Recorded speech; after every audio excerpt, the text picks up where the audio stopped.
"We don't do marketing, because marketing is against what a company like us should do." This statement was made by the CEO of LVMH, Bernard Arnault, during an interview.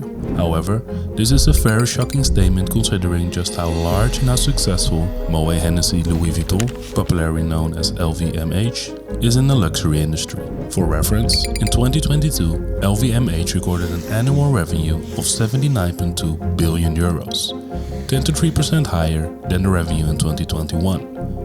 Coming in second, within the same industry, were Richemont Groups with 19.9 billion euros. That's about 60 billion euro difference.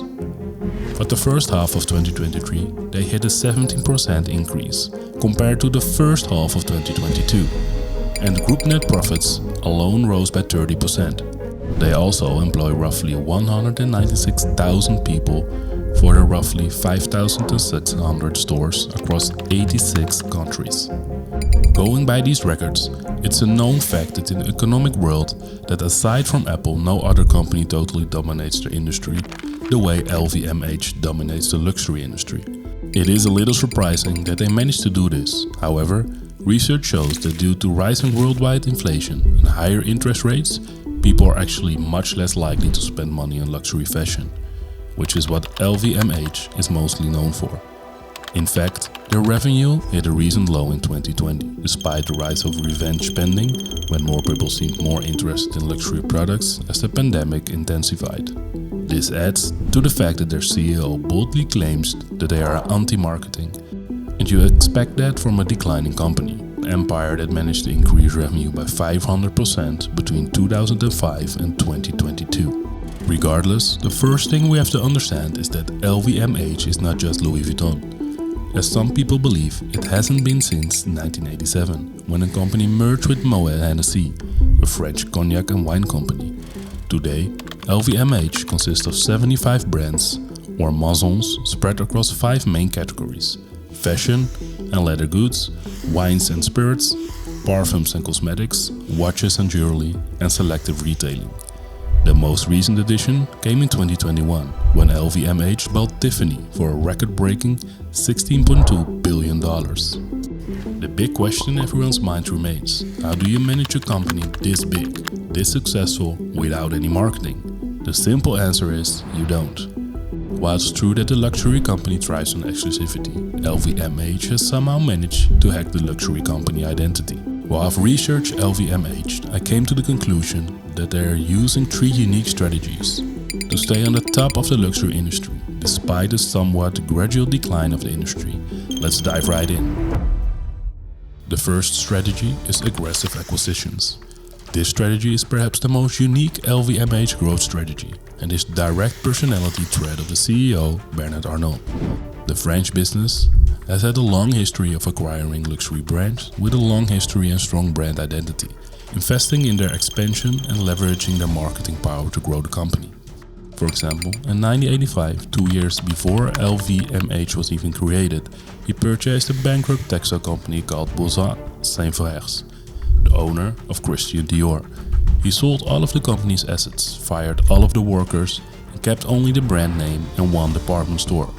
In 1987, he worked with Alain Chevalier, CEO of Moet Hennessy, and Henri Racamere, president of Louis Vuitton, to form LVMH. In 1989, Mr. Arnault became the majority shareholder of LVMH and was made chairman and CEO of the company he helped create it. He immediately fired Racamere and pulled Dior under the LVMH umbrella, having bought it in 1987. A little while after that was one of the most hostile but unsuccessful acquisitions by Bernard Arnault, with the Italian luxury fashion brand Gucci. In early 1999, Arnault quietly acquired a 5% share in the business, before he was discovered by Gucci's directors. They were angry and referred to it as a creeping takeover. That, however, did not stop him, because Arnault soon increased his position to 34.4%, while claiming he only wanted to remain a quiet and supportive shareholder of the company, not buy it. The CEO of Gucci, Domenico De Sole, suggested that Arnault refrains from extending his ownership of Gucci in exchange for board representation, but Arnault point-blankly refused the offer. De Sole continued to block Arnault's advances until a legal settlement was made in 2001, after which LVMH sold all of his Gucci shares and walked away. Considering this track record of buying up companies and merging them to create the giant beast that LVMH is today, it is no wonder that Bernard Arnault is known as the Terminator. The second strategy is luxury operations. Louis Vuitton has always positioned itself as a luxury brand. So it really isn't surprising that they use a vertical integration system to guarantee that the products are the highest quality, spending 55 billion on operations in 2022 alone.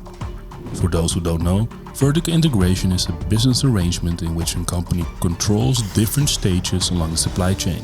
Instead of relying on external suppliers, the company strives to bring processes in-house to control the production process better. Apple is a great example of a popular company that does this, since they make their own hardware and software. Starting in 2015, LVMH launched its Matière d'Art initiative, which invests in manufacturers and craftsmen, creating the company exclusive access to the best high-quality raw materials and raw talent. This basically means that they have deals even with the animal farms where they gather leather. Today, LVMH has a strong presence in the leather, exotic skins and metal sectors. It also has introduced channels such as Karl Lagerfeld and LVMH prizes for discovering young designers, which is how the fashion world came to find designers like Grace Welsbonner and Simon Chakmus. All in all, the company spends about 234 million a year on training employees and designers alone. LVMH also loves to emphasize and preserve the story of rich heritage and the craftsmanship that goes into creating each brand's products. For example, after buying Dior's mother company, Bernard Arnault made sure to retain the brand's name and heritage boutiques, while everything else was stripped away. In fact, it is an image intentionally created by Bernard Arnault himself. Despite his infamous expansion methods, Arnault has rebranded LVMH as a family-owned company, as all 5 of the children occupy key roles in the company's operations. His first daughter is vice president of Louis Vuitton, while his sons have key positions at different companies. Now, all of the above are typical luxury brand strategies. However, there's a widespread acknowledgement that luxury project marketing, if it's done at all, is actually not meant for those that can afford it, but for those who would aspire it. This brings us to the third and final LVMH marketing strategy. Number 3. Targeting youth markets. On November 19, 2022, Instagram, Twitter and multiple social media platforms were buzzing with talks about a picture featuring 2 superstar soccer players, Cristiano Ronaldo and Lionel Messi. These 2 have been known as the giants in the world of soccer, so much that they're rarely even seen together. Until that day. It was the photo of the century by many, and unsurprisingly it was sponsored by LVMH.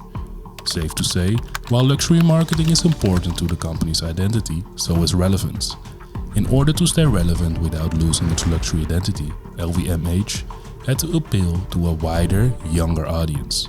People who weren't familiar with its century-old culture. For example, there is now a consistent effort by LVMH to make products available at a wide range of prices, rather than a very limited options of very highly priced items. Another attempt was in 2017, when Louis Vuitton, under the direction of designer Kim Jones, decided to tap into the dedication and cult-like loyalty of supreme skatewear fans by authorizing a collab collection. It was ranked as the best collaboration of 2017 by Vogue. However, the biggest among such decisions took place on March 25, 2018, when Off-White CEO Virgil Abloh was named artistic director of Louis Vuitton's menswear ready-to-wear line. Later that year, during his debut show, Abloh used his influence in the hip-hop industry to get big names in his runway, including Playboi Carti, Steve Lacy, Def Hines and Kid Cudi. Abloh's collaboration with Louis Vuitton was so successful that LVMH bought up 60% of Off-White, leaving Abloh as CEO and giving him full creative control of Louis Vuitton's menswear line. After Virgil Abloh's unfortunate passing in 2021, he was replaced by Pharrell Williams, another fashion icon with ties to the hip-hop industry. It goes without saying, but LVMH has made a century-old name for itself, one that won't be dying out anytime soon. What do you think of the marketing strategies? Let me know in the comments section and like and subscribe if you want more videos like this. Thank you for watching.